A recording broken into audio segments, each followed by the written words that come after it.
Oh man. I don't know if anything is working right anymore. I don't even know what's happening anymore.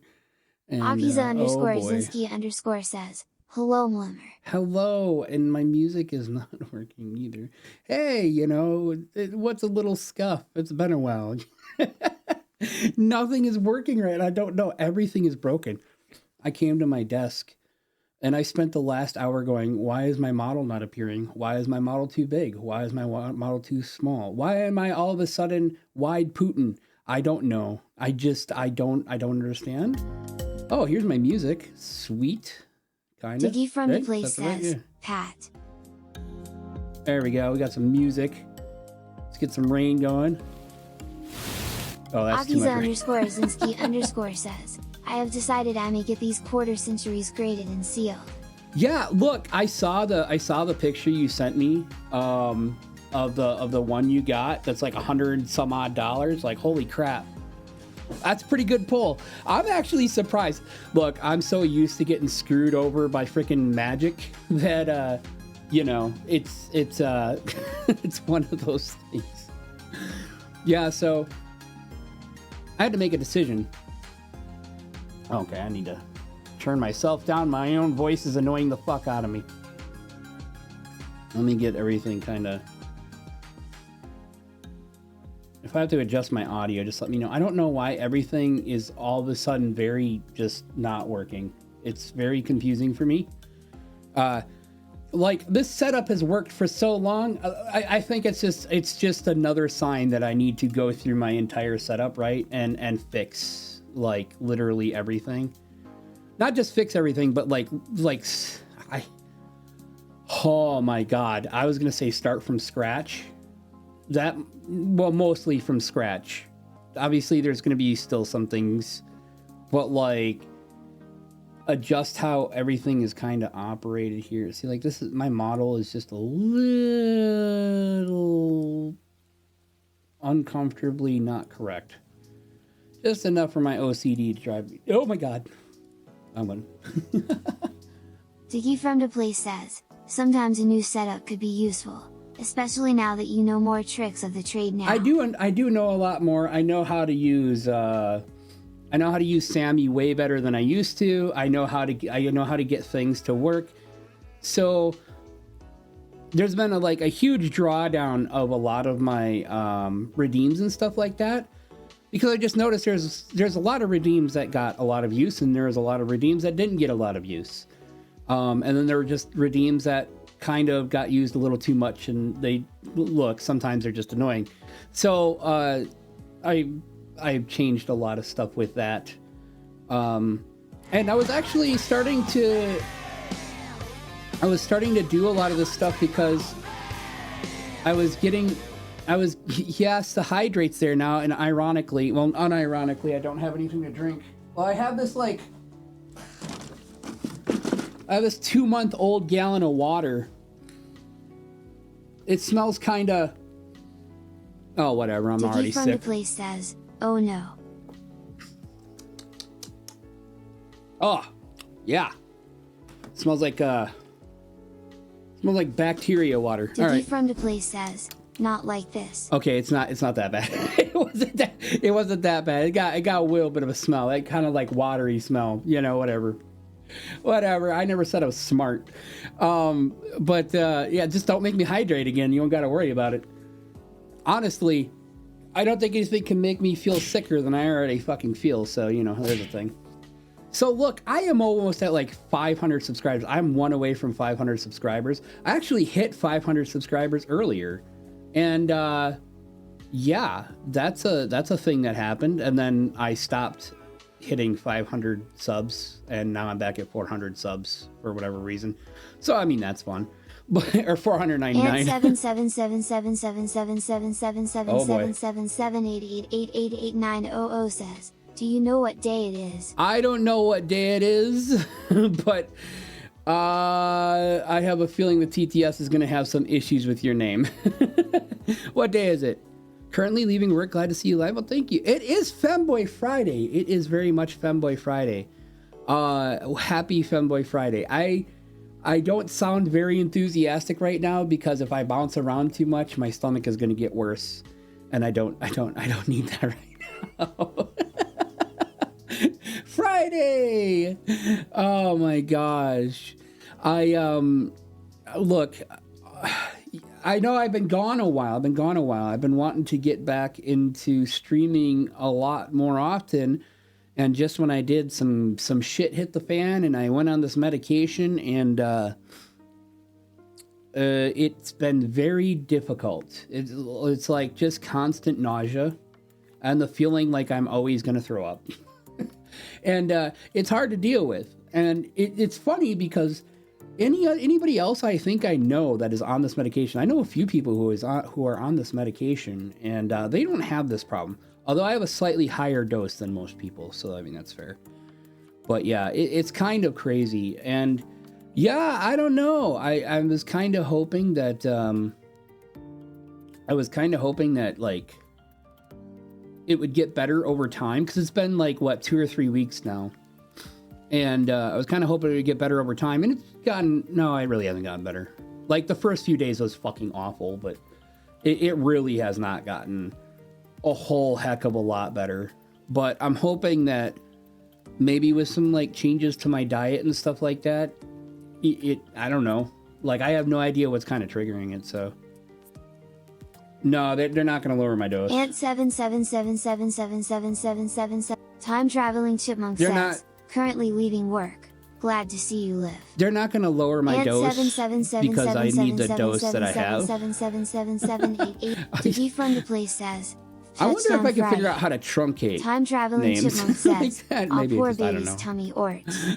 Time traveling chipmunks. Actually, I just beat that for now.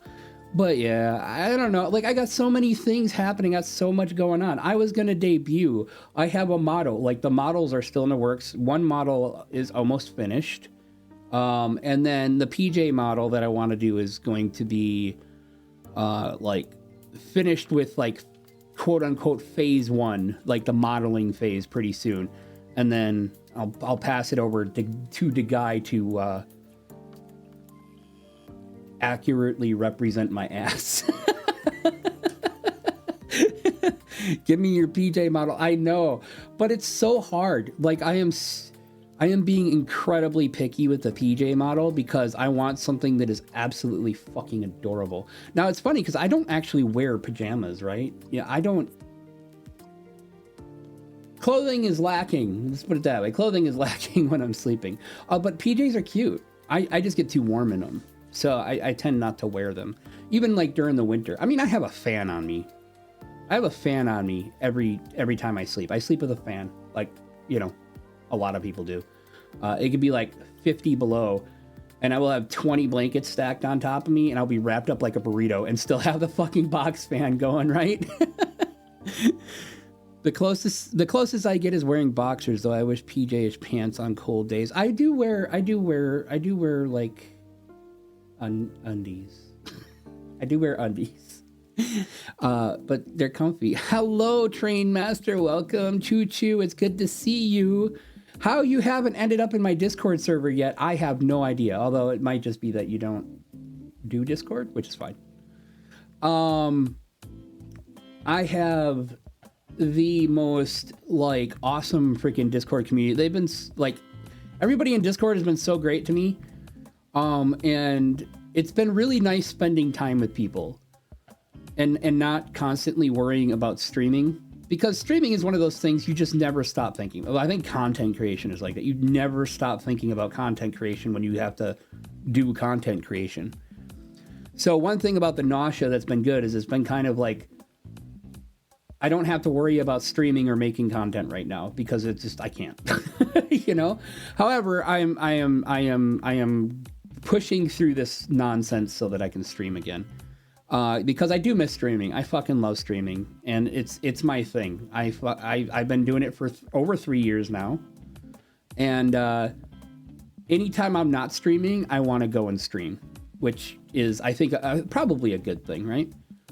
It's the white noise is why I sleep with a fan. It's the same way for me too. It's white noise. It keeps like a lot of stuff I sleep commando. Yeah, I do occasionally. Sleep commando. But I kind of stopped. I fell out of that habit when there was a chance of people coming and fucking with me when I'm sleeping. And you know, it's either friends or now, you know, I got a 4-year-old. He doesn't give a shit. He doesn't give a shit. Wake up, Dad. All right. I guess I'll get up and entertain you. Oh my God, I got new socks. I'm wearing my new socks today. They're so fucking comfy. Oh, my old socks were getting so holy, so religious. My toes were popping through, and some of you guys might like that, but it was very uncomfortable. I basically wear socks 24/7. I wear them in bed. So I know some people will be like, oh my God, that's blasphemy. You can't wear socks in bed. What are you doing? No, I wear them in bed. I wear them in bed. It's funny. I don't cover up, okay? And I know we were just talking about how I don't really wear anything in bed, but socks is the exception. And the reason I wear socks in bed is because they're warm and they're comfy and they keep my legs from like feeling weird. I don't know. I have this thing about the feeling of stuff on my legs because they're so soft. Yeah, it's annoying. Yeah, kids don't give a shit. They're just like, hey, Dad, wake up. Like, okay, are you gonna wake up? Yeah, leave the fucking room now. You know, last Sunday I uploaded train videos from YouTube. Sweet. You give me head pats? I like head pats. Necrotic Neko, hello, how are you doing? Welcome to the stream. It's my first day back since I got sick a few weeks ago. I'm hoping you're having a wonderful beginning to your year. For me, it's been pretty okay, and then some down stuff, and then pretty okay. It's kind of mediocre. It's not the worst. It's not the best. I guess that's probably it's average. It's the average start. Hey, Beanie Baby, what's you going to do, huh? Hi, welcome. So, socks bug me. Plus, I need some downtime for my ankles to put pressure. I know. It's because when I discovered the wonder of knee highs and thigh highs, you just don't go back. Like ever. Like for me, it's like, oh, these are so comfy. I just want to wear them forever. So I do. I hope you're better. I found you on YouTube and added you and never saw you. I'm so sorry. Trust me, I do try to stream regularly, usually on weekends. Although I've been having some medical issues, so it's been difficult, which is why you haven't seen much of me. But my intention starting this year was actually to basically go full-time streaming, and I still have that intention, but I need to deal with my poor little fucking body. My poor little body needs some attention apparently, and well, I don't get to wear cute clothing. Oh, fuck off. You wear cute clothing. You don't want to wear cute clothing. That's what it is. Silly. Choo-choo. But, oh my God. Yeah, so I've been doing some stuff. Like, before I came to stream, like, you ever have to make a decision? Okay. Sexual content warning. You ever have to make a decision? It's like, I need to go do something important. Like, you got to go to work, right? But you got like maybe 10 or 15 minutes before you got to go. And you're like, do I take care of my horny now or do I suffer with it the rest of the fucking day? I chose to suffer, so I am pre-unhorny suffering right now. And probably a good thing because I had to fix a whole bunch of crap with my stream. I guess when you don't use it for a while, it just kind of decays. It's like the skill decay on some like survival games. It's like, well, you don't use it, I guess we're just gonna break. Everything's gonna go wrong, you know? Just how it is. Just enough time to give yourself a little bit of pat on the head, if you know what I mean. But I was like, nah, I mean, I could go for that because I mean, I'm a femboy, but like, you know, the thing is like, if I do, then I might not be quite as energetic and horny for stream.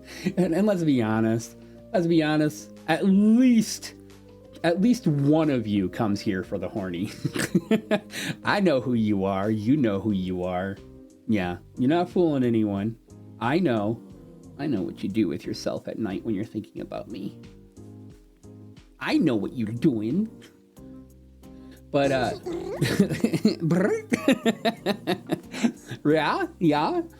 But yeah, I don't know. I wanted to have this great debut last month. I wanted to have this amazing debut. I was getting all set up for it. I had the models going.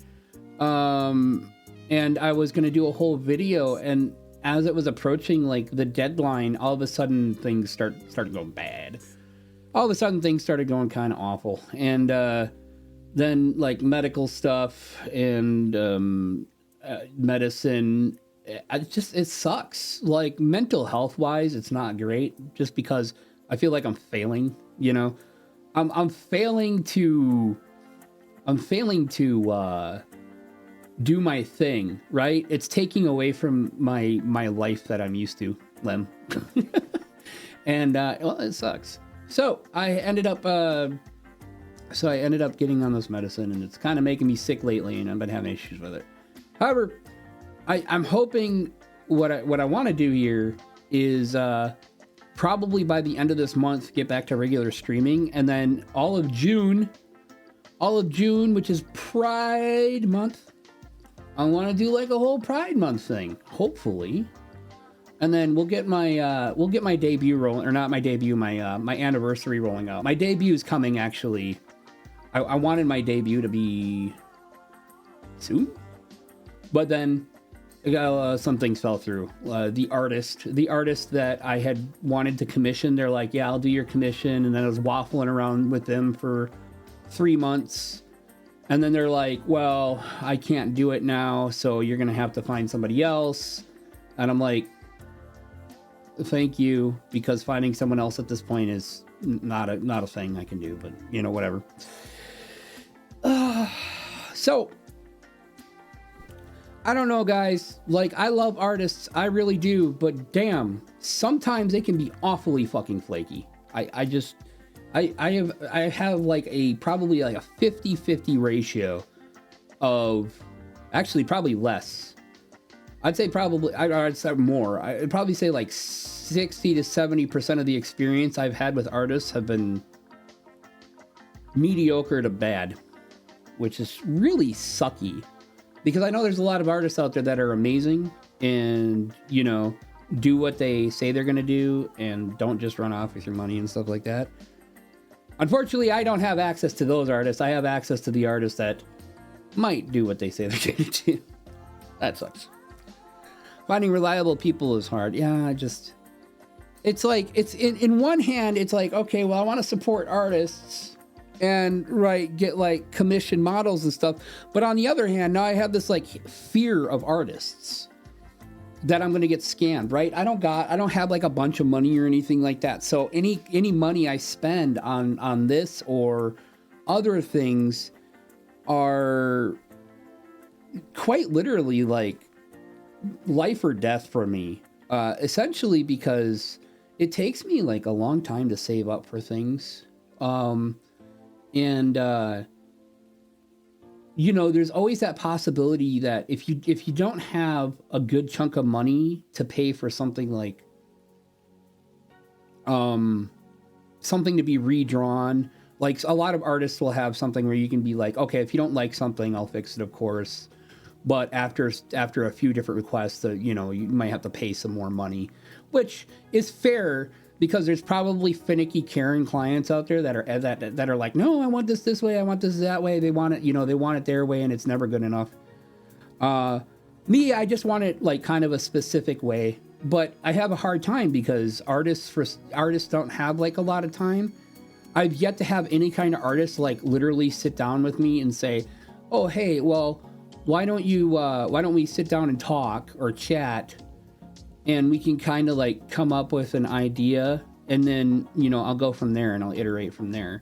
It's more just like, okay, what are your ideas? And then I just give it to them and they either nail it or they don't. So it's, you know, it's like, what are you going to do? But yeah, I don't know. And the thing is like a couple years ago, I don't think this is a thing. You know what I think it is? I think it's the age old, problem where you have like a group of people that suddenly are, let's say, getting attention. That kind of gives the wrong impression. They're like, when VTubers start becoming a big thing, right? Artists were in very high demand, but before that, artists still got paid from other communities and stuff like that. But I don't think it was like, it wasn't a wise decision to like make that your main job, probably. I mean, I think like the furry community and what was the other thing? Like the like I never did it. I only heard of it a few times, but like the character adoption thing where somebody would make art, they'd post it somewhere and then another person could like buy that art. They'd be like adopting it. Yeah, and then the NSFW community, of course. So like, you know, I'm sure there was ways to make money, but I don't think it became super prolific until VTubers. Obviously, because VTubers obviously very much need the artist community. And I think it went from, it literally kind of felt like it went from, there was so many people out there that were so grateful, so many artists that were so grateful to have the work and be able to like,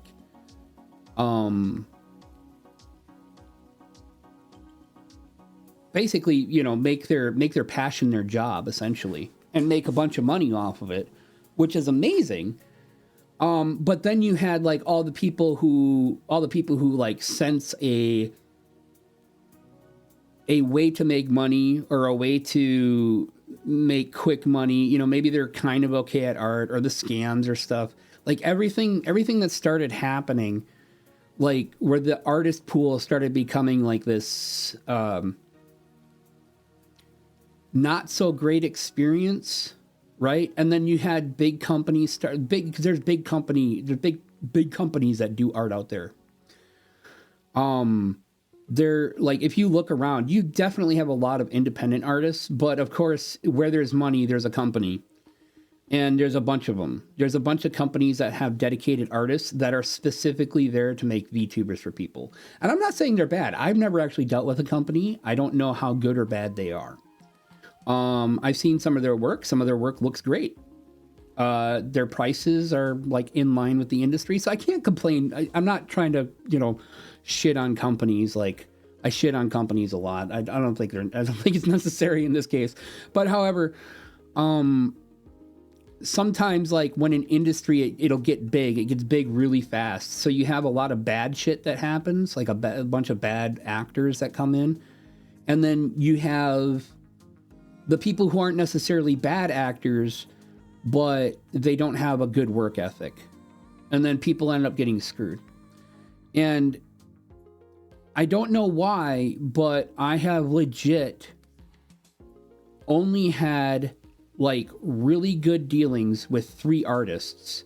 One of them I know personally. Another one of them, I know another one I know personally as well.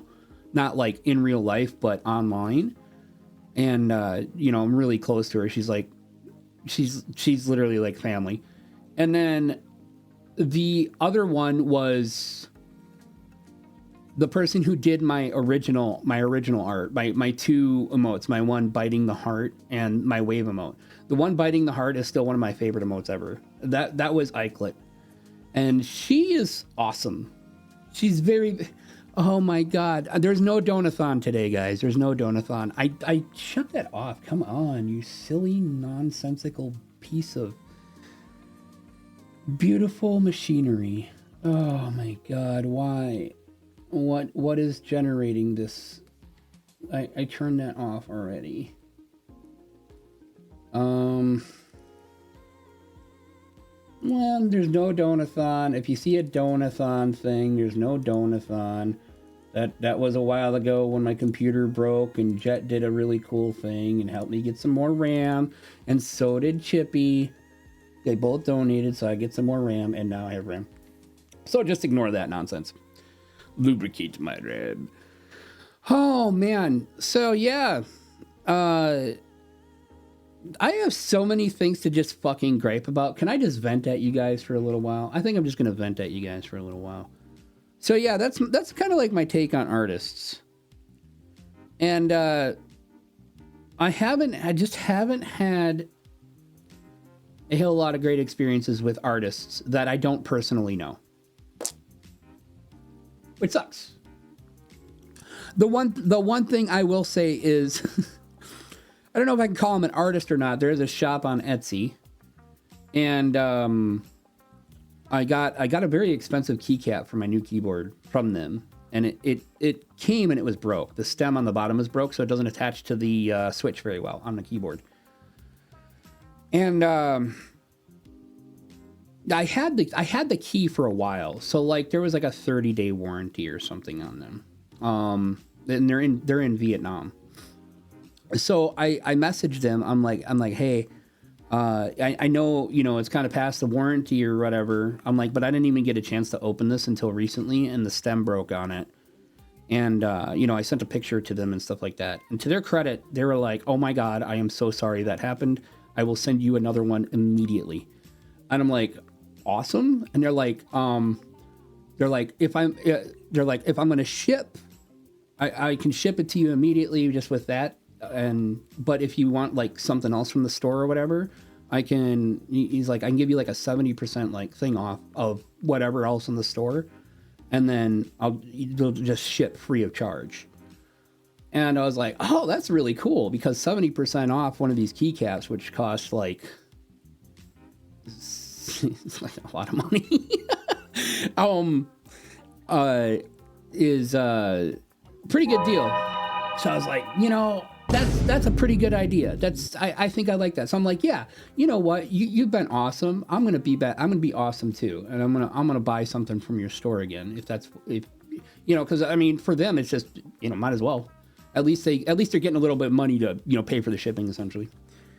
And yeah, so they're gonna send me this new keycap, and I was very impressed. I was expecting a fight. I was expecting a fight, and there was no fight. They're just like, yep, here you go. So whenever that gets here, and that'll be pretty cool. So that is like one instance where, like, again, it's not like an individual artist, but the stuff they do is not.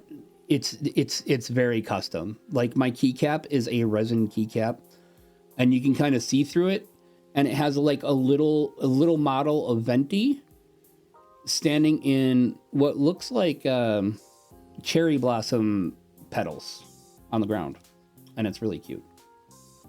So I definitely really appreciate customer service like that. Like, they don't have to, like, their warranty stuff is spelled out very clearly, but hey Clap, what's going on? How you doing, Clap?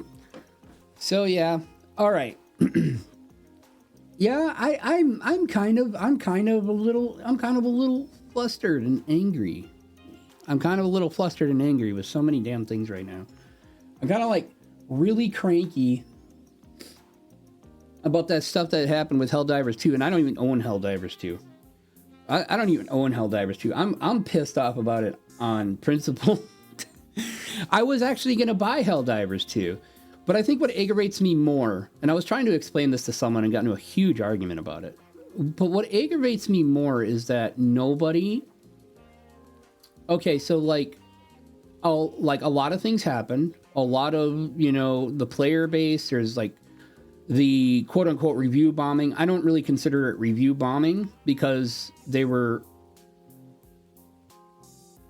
valid complaints. There were valid complaints about what was going on with the game. And some people might say, well, it's not the game. It's like, well, it's tied to the game. It's something you have to do to play the game, so it's part of the game. Like, it may not be part of the game play, but it is certainly relevant if you have to sign up for a whole new service just to play the game, or they're going to take it away from you. So, you know, that is a problem. But what I predicted was going to happen happened, and that was, the Sony, you know, Sony caught all the blame for some fucking reason. Arrowhead's kind of getting a pass. And I know what people will say, well, it's not the dev's fault, it's not the dev's fault, it's the dev's fault. Like, the CEO took responsibility for it. Now, am I saying, like, Arrowhead is a shitty fucking company? No, I don't think they're a shitty company. I think what it is they got caught up in a mess that they kind of partially made. Like, I understand the reasoning. It's like, oh yeah, we had to disable, like, signing up for PSN accounts because, you know, whatever the server capacity issue they have. It's like, all right, I mean, yeah, so deal with that for a few days or something like that and fix it in the background. 6 months later, I mean, there's just too much. There's too much where Arrowhead was to blame for what happened. And then their community manager situation, oh my God, mind blown. Like, it's funny because the one guy that I thought was like, who was a piece of shit like day one, and then comes around and is like, look, I'm sorry, I was frustrated and I didn't understand everything that was going on. I did not know it was this bad. And he like apologized for that. I'm like, all right, okay, I kind of get it. I get it. Not a good look, but I get it. And then that's the guy that got fired. Like, that's the guy that got fired. It wasn't all the people who did the worst stuff, right? It wasn't the people who were more assholes. I'm talking about the Helldivers 2 debacle. Imagine he did, that is what he said, which he got fired for suggesting give negative reviews. Yeah. And I could kind of see that coming. Now, I'm not saying they were wrong to fire him. I just thought it was ironic that the one person who was like honest about how he felt, like, he just came out, was honest, like, look, I'm sorry, I was frustrated and I did not know all the details. That was my bad. Like, literally, I appreciate when people do that. Because there's a point where people do that because they're saving face, and there's a point where people do that because they just know they did wrong. And I got the impression that he knew he did wrong. So it was that, but then you had like the other people, the other community managers and stuff that did some pretty gnarly shit, like said some pretty awful crap, like nothing of what Spitz said. And it was like, holy shit. I cannot imagine trying to mod for Helldivers to know. I think when the community managers decided they were going to be like, oh yeah, we're going to private our accounts and stuff, I don't blame them at that point. Like, look, they kind of like dug their own hole.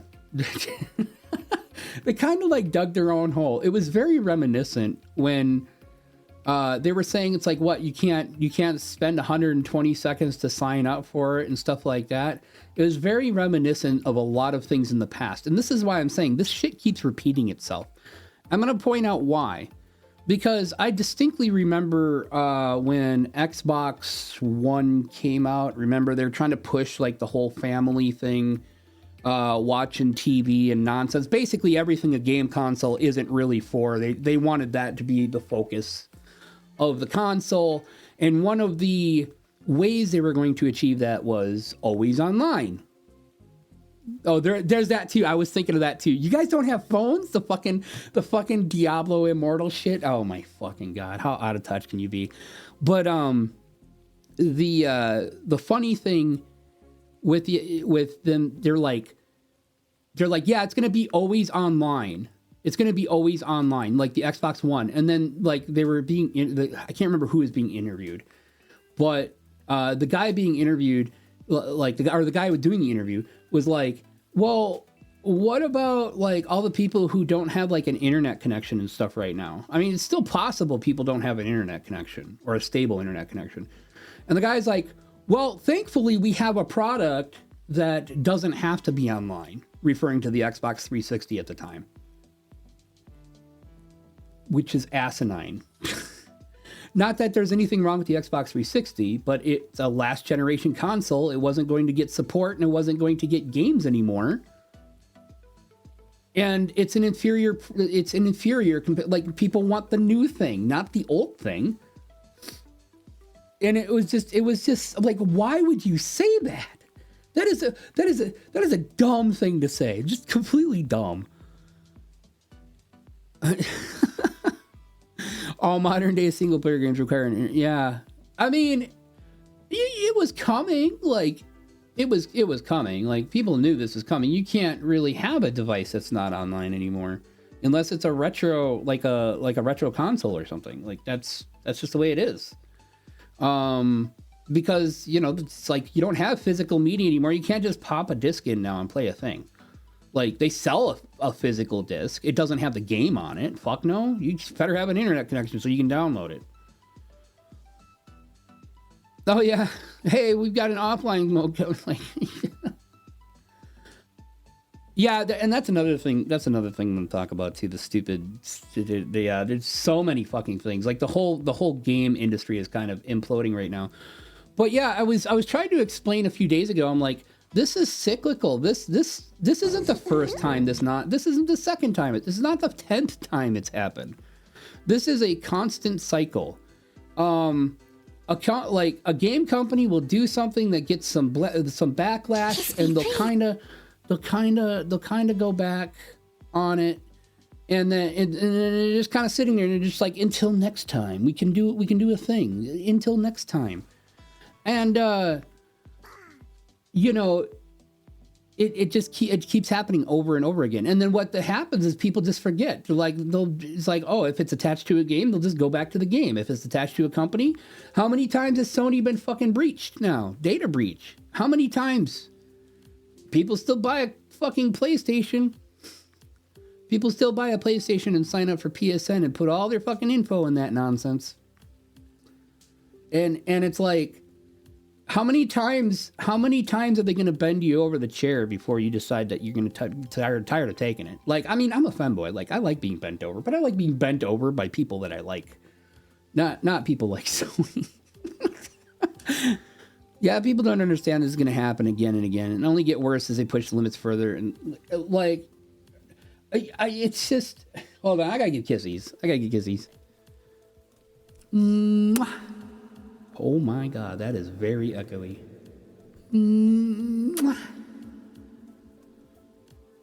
That is very echoey. So, yeah, it keeps happening over and over again. And the question was put to me, it's like, well, what about the person who just wants to go home and play a game? It's like, who the fuck do you think I'm fighting for? Right? Who do you think I'm fighting for? It's the person who wants to go home and play their game and not have to worry about it. Because if you're like, I don't know why, like maybe I'm not very good at arguing or making like good points. Like I know what I want to say in my head. I know the point I want to make in my head, but I have a hard time getting there. It's just the way I am. But like at the end of the day, what it comes down to is if you allow shit to happen that you don't like, and worse off, even support it, you're going to get more of it. That's it. Right? Now, I'm not super against microtransactions or anything. I have no problem with microtransactions. Macrotransactions there's no microtrans. You're not paying 50 cents for anything anymore. Like, why are we paying $20 for fucking skin? Now, okay. Actually, that's a bad example. It's a good example, but it's a bad example because, right, a skin isn't really something that affects gameplay, but why are we paying $20 for it? Why are we paying a third of a game for it? I don't know. I have no fucking clue. It's so weird. It's such a weird situation. Look, Pirate Software just did a thing about fucking, what is it, Star Citizen. Right? Have you seen that shit? Like, you see their normal like thing where you could pay like anywhere up to like $1,000 for one ship or some shit like that. And if you pay up to $1,000 on their store, it opens a secret store, like a secret page where all of a sudden you can pay up to $10,000 for something. And if you hit $10,000, it opens up an even more secret store thing where I think the most expensive thing on it was $40,000. $48,000. What the fuck? No, and the thing is like, there's no way this just exists in a vacuum, right? This doesn't exist in a vacuum. Somebody bought that shit. Some people went through paying a grand. Okay, a grand isn't really that much money in terms of fucking whales. Whales spend fucking so much money on it's basically a gotcha game at this point. But you actually get what you pay for, not hope you get what you pay for. And then but going up to $10,000 and then going up to $48,000, it's like, this isn't even a game yet. Your shit is about as viable, money-wise, as a goddamn NFT, right? It's basically a scam. Until you have a freaking game I could sit down and install on my computer and it actually starts, you don't deserve to have money for microtransactions. These aren't even microtransactions. These are just purchases, right? People are buying a spaceship or something for a game at the same price that you could buy a brand new, very nice car, right? $50K? You could buy a really nice car for under $30K. I'm not saying it's like a sports car or anything silly like that, but you could buy a really nice car. You could buy a very, very nice car for $50,000. Just super, SUV or whatever the fuck you want, right? And if you're willing to buy a used car for 50 grand, you could have a sports car. You could have an older, I'm going to say supercar, but really nice sports car. If you don't mind buying a couple years old, that Corvette could be yours or whatever the fuck you want, I guess, or truck, right? Trucks lose their value incredibly quickly, at least until they get to a certain age, and then they just stop losing value, I guess. But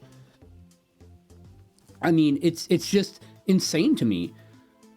In my area, the average house price about $250,000 or something like that. That was like a 15% down payment. I think that's what Pirate Software was pointing out, that it was like it's a 10% down payment for a $500K, $400,000 house. Buying something like that. Though I don't imagine people, that's the thing, I guess I don't imagine that people who don't often have that much money are buying that. I mean, to be fair, but still, just its existence is kind of, it makes me feel a little sick. It makes me feel a little sick. But I just, this is what we got, and this is what we're getting. This is what we're getting because people forget, and they keep participating. They keep participating in the, well, I like the word, in shitification of the industry. And even if you don't follow the industry, even if that's not your thing, you're not on YouTube, listening to people, or you're not on forums, or you're not paying attention to what's going on, you could just see it in your everyday game. 50 grand for a sports car, or 50 grand for most League of Legends skins. Is that what that's up to for League of Legends? Is it 50 grand for everything?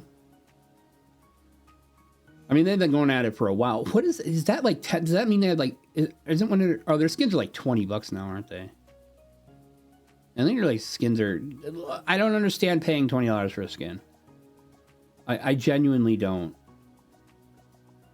It's so weird.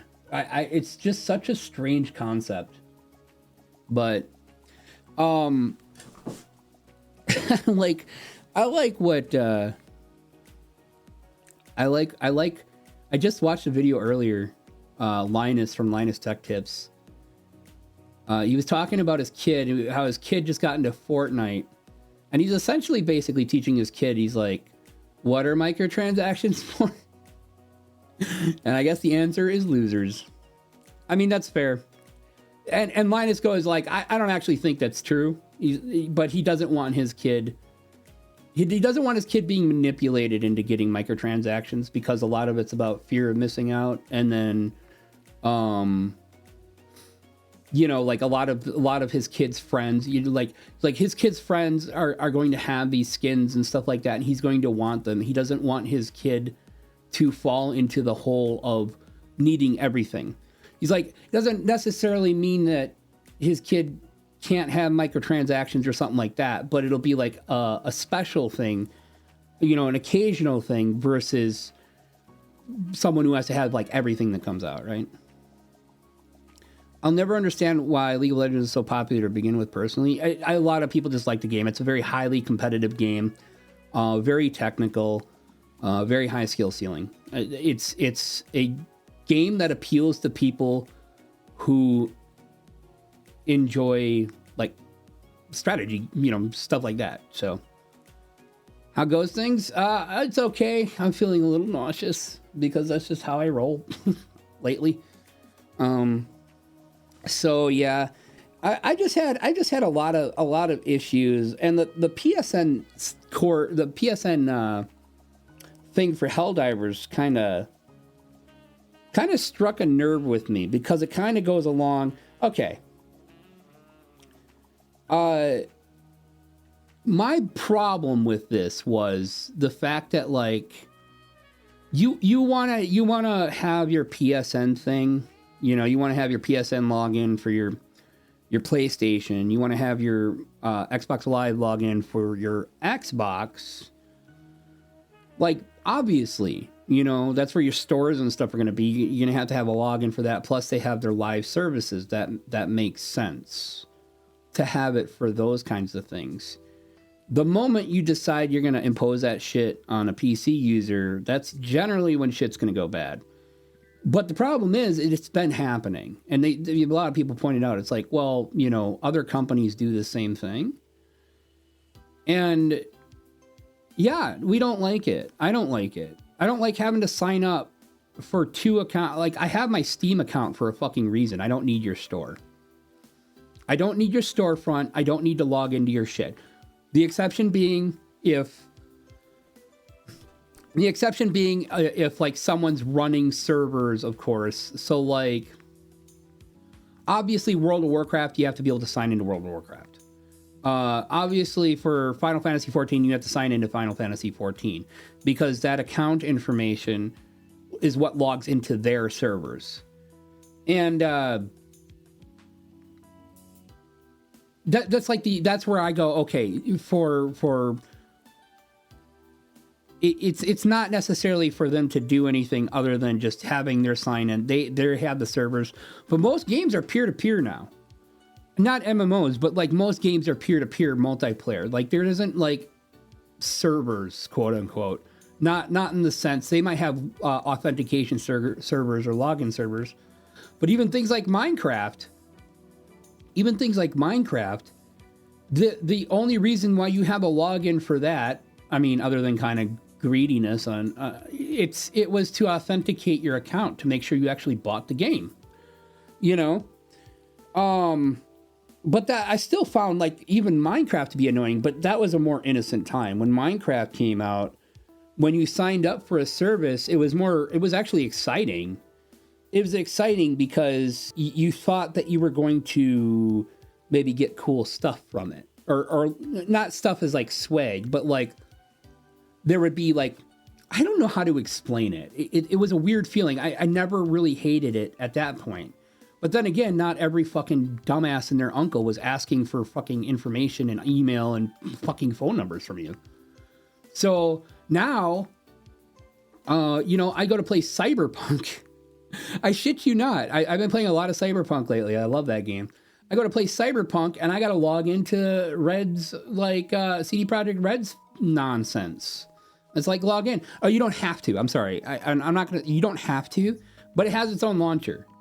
It's got its own launcher, and it's like, you know, it's advertising all its shit and DLC and blah, blah, blah. I'm like, I just want to play my game. I just want it to load and play my game. So, you know, you're looking around, you look for the stupid launch button. And at a certain point, you just get tired of it, and you just kind of give in. And it's really annoying. So, yeah, I logged into it. I had a login for it already, though, for something else. So, that was kind of my justification. So I logged into it, and to be fair, they give you kind of a couple things for it. Nothing really great, but they gave you kind of a couple things for it, and it's like, all right, whatever. But it's annoying. It's a very annoying intrusion, and kind of a scary one. And then I go to play another game I have played for many years. I fucking love it. As a matter of fact, it just kind of went into the news a little bit. It just got into like the gaming news, like yesterday, I think it was. And it's another game I've been playing a lot lately is Kerbal Space Program. One of my like all-time favorite games. It's a really good game. There's no login for that shit back in the day. There was none. You just started it and it worked. You didn't fuck around.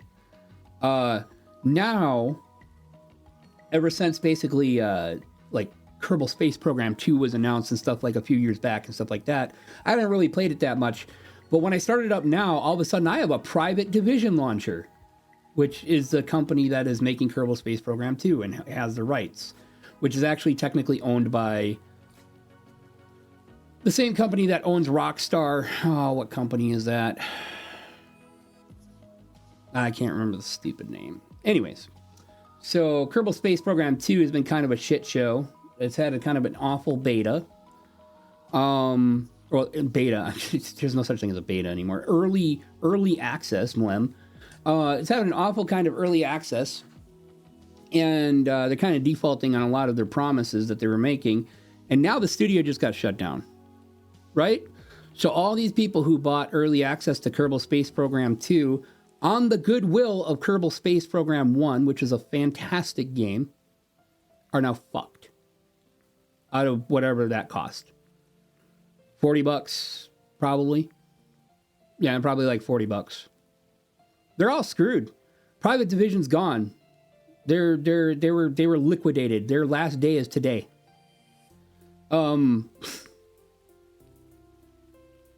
it's like, oh, so now I have a private division launcher that wants me to log into it. And the company don't even exist anymore. What the fuck is that? Like, why? For a game that I've owned for a long time and have played for a long time. I don't understand. And I am very annoyed with it. I'm annoyed with signing into everything. I'm annoyed to try. Everything you sign into is a point of access that somebody potentially can get to steal your identity or ruin your credit or whatever they want to do. Every time you sign up for something, every time you give your email to a company, every time you give your phone number, whatever the information is, every time you do that, that is a point of entry for someone to steal your data. Right? You have no control over it. And you got to hope that that company isn't going to sell your data, number one, which they most likely will, and isn't going to basically put your password and username and email and stuff in a notepad document that isn't encrypted or salted. But they do. So it's happened to Sony several times. Unless I really trust the company, I'll never pre-order. The last time I pre-ordered a game, I don't even know why people would pre-order a game right now, other than there's some incentive they want, right? Like a pre-order incentive. Pre-ordering used to serve a purpose. I mean, it was never wise to pre-order, but pre-ordering used to serve a purpose, right? Pre-ordering used to serve a purpose when physical media was the only way you could get a game. Because if a popular game was coming out, if you wanted Smash Brothers Melee or something that was hyped to shit, you wanted Halo 2 when it came out, fuck you. Unless you pre-ordered it. You weren't getting that shit on day one, no fucking way. There's people who would line up around a block around Best Buy and GameStop for that nonsense. You know? They'd be there. They'd be there. They'd camp out for that, so that they could get that game before you could. So that was why you would pre-order it, because it guaranteed you a copy most of the time. there's pre-order debacles, which were kind of hilarious, but you know, it was an event. That was the other thing too. Like pre-ordering was an event. There was more to it than just I bought a game before I actually got to see it, right? So when pre-ordering was a big thing, because I remember pre-ordering a couple different games, like when I was a teenager. And it was an event. You would go to the store and they would have a huge pre-order release event. You guys got your games first. Everybody else who was buying them, they got to freaking wait, which was awesome, right? It was always like midnight, right? You go at midnight. World of Warcraft used to do this. So you could pre-order World of Warcraft, and you kind of had to. Not that it mattered because you weren't going to get on the servers, but you could pre-order the game. You would go to it, it'd be a huge event, right? The employees there usually would be pretty passionate. They were WoW players too, or they were like really excited about the game too. You know, a lot of them would have their own individual copies already ready for them, so that when they got to go home at like 2 or 3 in the morning, bam, they were gone. They could go play their game. So there was a genuine reason for it. There was a genuine reason for it. But the other cool thing is they used to give you cool stuff too. Like I remember I don't know where they are, but I have the pre-order reward for what game is it? Xenosaga 3? Yeah, I think it was Xenosaga 3. Which was a t-shirt, which never fit me. It was way too big for me because it was an adult size t-shirt. And then I had the pre-order I bought off of eBay because I wanted the first one because I love Xenosaga. I got the pre-order shirt for Xenosaga, which was expensive. But yeah, you would get like the pre-order t-shirt, or sometimes like what was it? There was a game that the pre-order came with like a mock-up of was it Gears of War? It was like Gears of War. You would pre-order and like a couple people out of the pre-order would be chosen to get like this mock-up of like the chainsaw gun or whatever the fuck it was at the time. That was really cool. And then the other cool thing was too, is they were authorized a lot of times with pre-orders because after the pre-order was over, they could get rid of the pre-order standees. And you would get the stand. You could be like, hey, can I have that standee over there? And they'd be like, yeah, go for it. Take it home. I don't got to take it down. It was awesome. It was an event. And yeah, it was still risky. You're pre-ordering a game that you didn't know genuinely what it was. So unless you had like faith in the studio or, you know, you caught reviews in magazines or on TV or something like that. It was risky, but I genuinely at that point in time, I never pre-ordered a game and was disappointed with it. All games that ended up being like on pre-order ended up being great games. So now if it's a pre-order, it's a sham. Like there's no reason for pre-ordering something. They can make unlimited copies. So why have a pre-order? It doesn't make sense. Other than having nonsense. Okay, from a business standpoint, pre-ordering is fucking awesome because it's guaranteed income. You already got paid, right? Even if the game sucks, you have a guaranteed amount you can report to your shareholders. Like, yeah, we already made this much off of the pre-order, right? That's why they want to do it. And that's why, like, you get, you know, they still give you incentives and stuff, but like long gone are the days I get to go hang out at Best Buy at midnight to get something. They had a pre-order bonus, and it was my favorite Pathfinder CRPG devs making a Warhammer CRPG. Okay, so I do talk about pre-orders being, I mean, everybody kind of knows that pre-orders in the gaming space suck. Tabletop RPGs are a bit of a different animal, right? Because when a new TTRPG like book comes out, it's not so much the case anymore, but it used to be, you know, they didn't make a lot. They're expensive. Right? So if you wanted to guarantee you could get a copy within a reasonable amount of time, you did have to kind of pre-order. You went to the pre-order event for those. Like something, especially like Pathfinder or Dungeons and Dragons, like when Y'all remember, okay, maybe not you all, but like you guys remember like when 5e came out, right? Everybody was done with fourth edition. Everybody was tired of fourth edition. It was, fourth edition wasn't like an amazing time, you know? So I remember going to our local game store for the 5th edition pre-order. And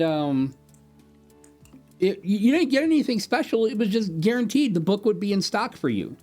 Because game stores that could show that they, you know, had the pre-orders, they got the extra copies. So yeah, we go to the game store, right? And that's like a different experience. Well, it wasn't a very different experience, because like going to a WoW pre-order was fun because you got to meet a whole fuckload of people, and you got to like find out what servers they play on, you know, what side, like, are they Horde, are they Alliance? And you got to meet people, which was fucking awesome. And that's what's fun about a local game store, is the same thing. So a new edition would come out, right? And people would be cracking them books open and be like, oh my God, look at look at all this cool stuff, right? That's what the 5th edition pre-order was like. It was great. So I mean, it's an example of something awesome that was turned into a shit show because of greed, you know. So, last thing I pre-ordered was RE4 remake, and that was after the demo. I mean, that's fair. Like, there's a demo. You could, I would argue that if there's a demo, like there's a good demo, and you have faith in the company, and there is reason to have faith in Capcom when it came to the RE4 game. Now, I mean, it could have been bad, but they were so confident in that fucking game, they released a demo. Right? When was the last time that happened with anybody? If you were going to pre-order something, the demo probably would have given you a lot of confidence that you could pre-order it, you know, without too much risk. 3.5e is best version of D&D.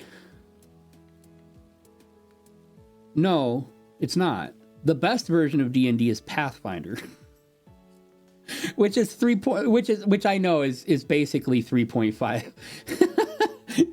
This is the better 3. I think it's still better. I know a lot of people love 3.5 because it fixed a lot of the problems, but Pathfinder did it first.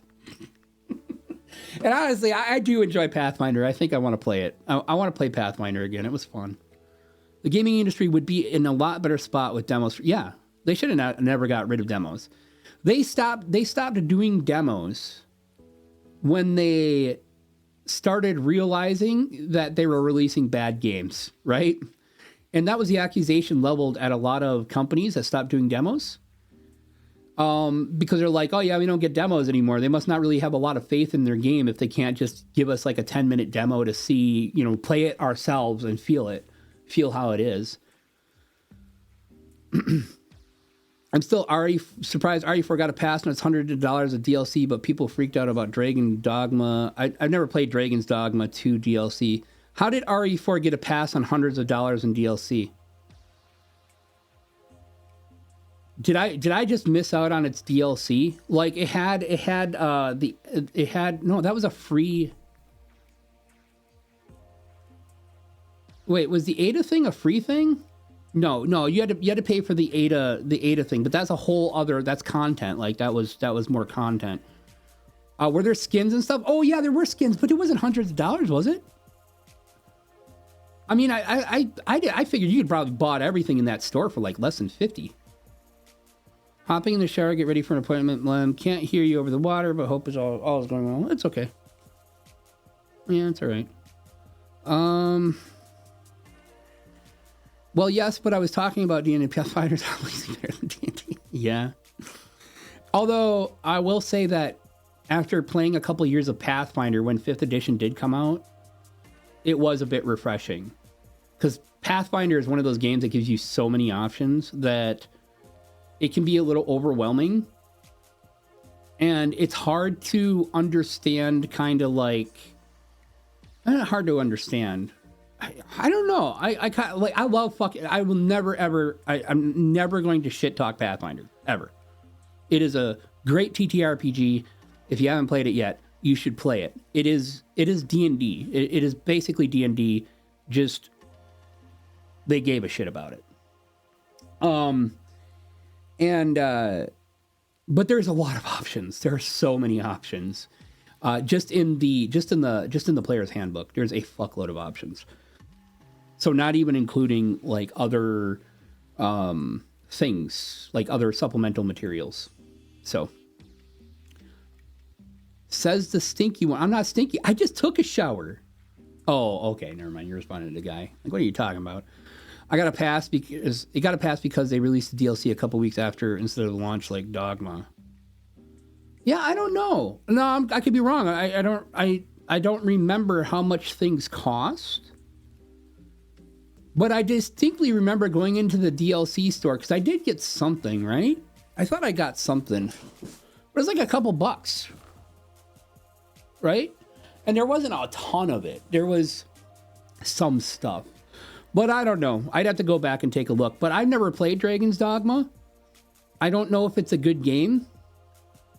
Like, I think DLC and microtransactions can be kind of forgiven. Well, I don't think they need to be forgiven. I think fair microtransactions are fine, right? If something is a couple bucks, you want it, it's not really gameplay changing or anything like that, it's fine. Like, if it's $20, you're on crack. That's my problem with that is the price prospect, like the value prospect of the DLC is not usually there. DLC is way less than 100, and it was all just stupid. Oh yeah, with the fucking tickets, the dumb tickets. I forgot. Yeah, it's true. The heater will turn on one of these days. A hot shower would make me perish, but I'll be damned if I take one that is ice cold. Yeah. The DLC is $120 at the moment. Dragon's Dogma 2 has $41 in DLC. RE4 just got a pass since it released its microtransactions a week later. Are you sure about that? Like, I didn't complain about Dragon's Dogma. What is Dragon's Dogma?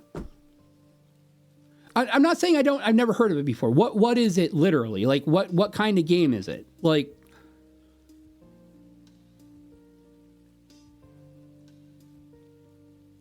convenient stuff like RE4 drama YouTubers overplayed the significance of the stuff you could buy. Why? That's my question, is why? What was their complaint? Because just complaining about microtransactions doesn't make sense. They're there. Are they like super expensive? Or I guess not, since it's only $41. But is it like two things that equal $41? Or is it like a bunch of things? Is the game like shit? Is it incomplete? Is it not fun to play? Right? Because that makes a difference. Because if you spent time making this crap and charging people $41 for it, instead of just putting more effort into the damn game so it wasn't crap, then yeah. That's kind of one of my pet peeves. If I see, and I know the excuse that, well, sometimes the art, it's not like the art department is necessarily working on blah, blah, blah. I get it. But at the same time, it looks bad. But I don't know. I can't say. I'm asking questions because I don't know. I've never played Dragon's Dogma, right? I've never played it, so I don't know what the context is, because there's probably some sort of context that I'm not getting here. As far as RE4 goes, RE4 was just a great game. It was an amazing game. It's probably the best remake that's been made so far. Easily the best remake that's been made so far. I still want to go back and play it. I've been considering going back and playing it, but I never felt do they push the DLC really hard in particular? Is it popping up?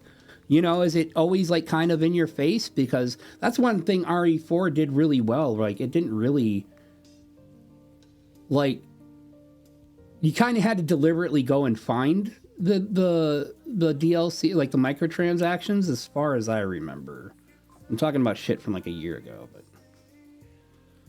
game's good, not like super amazing, but someone who came from the first one with its bitter black isle. Well, the DLC has all stuff you can find in the game just playing. You kind of just have to be super lazy to buy all these things. Maybe people just unfairly jumped on it. I didn't. I didn't. I guess it's all about context. It's like that kind of thing is all about context. And it's not like it's probably not that like people are wishy-washy, but there's probably something in particular that irked them, and the microtransactions were perceived to be a part of that problem, right? Because I think like the only time I've heard of Dragon's Dogma 2, I don't think it was being treated very well. But it wasn't about microtransactions. I honestly thought just people didn't like it. Or there was something they didn't like about it. So it might just be something that kind of like added on to the fire. I don't know. I'm honestly just talking out of my ass at this point. I genuinely don't know what the game is. I genuinely don't. And like I said, I'm not strictly against microtransactions. I really don't like honestly, what it boils down to is I don't like the incentive that companies have to, how do I put it? Manipulate people, right? I don't like manipulation tactics. That's why I think RE4's is like, I didn't have a single issue with, because there's no manipulation tactics there. It's like, if you want it, go and get it. You know, they're not shoving it in your face. There's no FOMO thing happening. They're not going to just suddenly remove it. It's like limited time, got to buy this. Or there's no like extra currency. There's no or there's like a majority of the player base prefers this package kind of nonsense. You know, I can't see, like, as far as Dragon's Dogma goes, I just don't know, right? But I know with RE4, I never felt compelled or anything worried about buying any of it. Yeah, these are all things you had in the first game, and other Capcom games getting a pass for a similar microtransaction is just so weird. No, it could just be bias. Is it really weird? Is that what you're trying to get at? Is that it's just bias because RE4 is a darling? Like RE4 remake, millions upon millions of people were waiting for. Right? RE4 is genuinely one of the most favorited games of anybody I know. And if you enjoy Resident Evil and you played the games as a kid, RE4 was essentially the best one. RE2 gives a lot of love too. Right?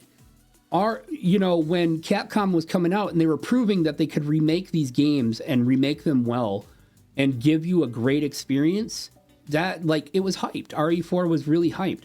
So it might just be that there's some bias there. Everybody was waiting for it, and it lived up to their expectations. Microtransactions for them didn't matter. That might just be it. Dogma 2 actually got a fast travel system versus the first game not having one outside of the port crystals. I still think it's a fact they didn't release microtransactions until after RE4 was out for a while. I actually don't know. I didn't have the game right away. Aki might be able to tell you, although I don't think Aki probably bought any of the microtransactions. So, because Aki had the game on day one, obviously. So I couldn't tell you. Now, there was stuff I know they released later, but all that stuff I could think of was content. Right? So, like, there was another mode they added. Another game mode, right? And then, of course, Ada's stuff got added a few months later. But that's actual content, like stuff they worked on. You pre-ordered the deluxe version like a game. You pre-ordered the deluxe version, Aki. You Resident Evil 4 sim, silly. You just wanted some of that happy Ada ass, didn't you? You're like, yes, Ada's back. Not, I mean, to be fair, Ada's pretty hot, but like piece of RE4 DLC that shouldn't exist is expanded treasure map. Yeah, I do remember the expanded treasure map thingy, but how much was that? I don't even remember. Yeah, looking at an article, they added all the micros with the mercenaries mode. Yeah, I don't remember when the mercenaries mode did come out. Like, yeah, I think it was like a few weeks later or something like that, because I remember Aki talking about that. But I don't know. Hey, Zex, thank you for the raid. Welcome, everybody. My name is Tylani. I am Right now, I'm just a femboy sitting here bitching about video games. You know, as you do. As you do. I am just kind of doing my thing today. Actually, I gotta stop here pretty soon so I can go make dinner. But welcome to my little stream. What were you doing, Zex? I saw you were streaming earlier, but I didn't catch what you were playing. Helldivers 2. That's there you go. That's pretty coincidental. I was just talking about that a little earlier. Man, it was funny because Helldivers 2, I actually, like, the guy bought it for me, and then I was having a bad day, and I was like, no. So I'm like, no, I don't deserve this. And and then so like after that, I'm like, oh shit, I kind of actually want to play Helldivers 2. And so I was sitting around, I was thinking about getting Helldivers 2, and then the whole PSN nonsense happened. So, but got to celebrate community for fighting off Sony. I like, what was it? Was it the CEO's idea or whatever? Whose idea was it to like commemorate the fucking bullshit that happened with a cape? Who said that? Like they were gonna have like a cape that was basically like all the negative reviews on the cape, like all like it was just like a scroll of the negative reviews on the cape or some shit like that. I'll just like, look, that's insanely just kind of fucking bravey. But all right. Honestly, I'm down. I think that's it adds a little bit of humor to a pretty starkly bad situation. But yeah, it's kind of a funny idea if you think about it. Odo was talking. Odo? Who's Odo? I thought you meant Odo for a minute. But I'm guessing you mean someone else. Was talking about that. Is that the CEO? Yeah, fucking cape. I'll tell you what. If they put that cape in, I'll try to get the game. I know I just had a big rant about how nobody ever fucking learns and everything's just gonna get a pass. But if they put the cape in, I'll get the game. I'll try to get the game. I don't know. Depends on if I have money. But it would be really funny. It would be funny. Gives the game a pat. I would. Like, look at my I am still a basic bitch, okay? I am still a basic bitch. I'm not saying I would play the game. I'm saying I would get the game. And I'd probably just stand there in the lobby or whatever they do and freaking have the cape on and be like, I got this. It'd probably make you pay for the cape too. Maybe? I don't know. I would be very sad if they only gave it to people who had an account during the whole debacle. That would piss me off. Be like, oh, man, that was actually going to be your comeback. And then you're like, no, I'm not going to do it. Only people who got fucked over can have it. Well, fuck off. I am. They still haven't fixed actually the one issue, which is very concerning, which is the whole 177 countries suddenly can't play the game. That sucks. It'd be nice to see that issue fixed. I think Pirate Software literally said he's like trying to contact industry people to see if like he can push him to do it, which I know Pirate Software is kind of a big deal, but it's like, goddamn, dude. Goddamn, dude. It's like I think it's that they can't sell the game in those countries. Well, they were able to sell it before in those countries. Why not? Right? They've been. How long has Helldivers 2 been out? People were able to buy it. Right? I don't know. Steam does not want to deal with those refunds? Yeah, maybe. But I don't know. I don't know what you do. 4 months now? Yeah, I wasn't sure if it was like, I knew it was like four to 6 months, somewhere in there. 4 to 6 months. Oh my God. Look, listen to this. I got a toggle switch, right? Because I'm going to make a button box for Euro Truck Simulator. And I got to show some more about that. But it was, I got the stuff right around the time I started feeling like really fucking sick. So I just have a minute. But listen to this this momentary toggle switch. It goes up and down, right? So it's a 3-way momentary toggle switch. Listen to this nonsense. Oh my God, that's sexy. Listen to that. Just. Should I make like Switch ASMR? Like, where's one of these buttons? Oh, here I got dials too, or well, they're potentiometers, but I don't think they make noise. Hold on. Let me mute some nonsense right now. Okay. Listen. Listen to that. You hear it?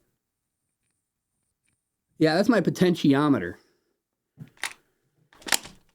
Oh shit, I think I just broke my potentiometer. Fuck! No! I just bent the pins, that's fine. I didn't need those pins anyways. What's this one? Here, I got a whole set. This is actually a really good deal. I got a set of potentiometers. They go everything from 100K resistance potentiometers down to 1K. And it comes with like 30 or 40 potentiometers, and then it comes with like a bunch of dials for them too. Like here's the sound of a 100K one. Okay, you're not actually hearing the dial, you're hearing like the veins in my fingers moving around, which is, you know, a little creepy, I guess. Some of you guys probably get turned on by that. It's fine. I don't judge. Also, where's my buttons? Oh. I got this other thing too. I bought it for really cheap. So I was like really disappointed that for a Euro Truck Simulator that I wouldn't have like an actual key ignition, right? That has a key and you could put the key in and you could turn it. Well, I bought one. They're actually really cheap. So yeah, I bought one, and here's what it sounds like. It's very satisfying. So I'm going to put the key in. Oh, man. Do you hear that? You can't start my truck in Euro Truck Simulator unless you have this damn key, which is funny. And then you can turn it. That's accessory right there. You can turn it backwards, too. So you can have your radio on. I'm such a nerd. So, that's accessory, or that's like on. And then start, it actually has a momentary start switch. It's awesome. And it comes with 2 keys. So I could give this other key to Magabi. And then when Magabi goes to drive my truck, right? If he needs to drive my truck, he's got the key for it. Yeah.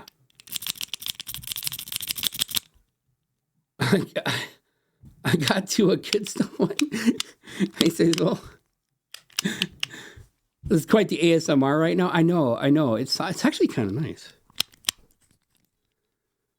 My room is 81F. Oh my fucking God. I totally understand. Go cool up, bud. Anyways, yeah, that's a key. I got buttons, right? I got metal buttons. I got metal buttons. Right? And these are all like, I didn't get the shitty plastic things. I got metal ones. Like here's a metal button. That's pretty cool. Belly buttons? No, not those buttons, but I could use buttons like that. I do love me some belly buttons. I do love me some belly and tummy. And then I got switches. You guys all remember switches, right? Swiggity swooty. God, scared the fuck out of me, guys. Whoever did the swiggity swooty, you're a butt. Kiss me, please. I don't like ASMR, but this is good. Don't worry, I don't do ASMR. At least not yet. Maybe someday. All right. These are kind of cheapo ones, but they're pretty good. These are just like little toggle switches. like little, actually not toggle switches. Sorry, the rocker switches. You're just, oh man, that's got like a satisfying snap, right? Listen to that.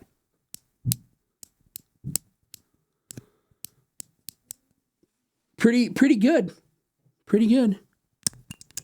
Although look, the toggle, the momentary toggle is way better. Of course, it better be. This thing's fucking like $10. I'm such a damn nerd. I'm so sorry. I'm so sorry to put you guys through that. There you go. I am a little cranky though. I had to buy. You have to buy specific things. So I had to buy, in order to control the button box and have it recognized by like software and basically Windows. I bought an Arduino. I bought an Arduino.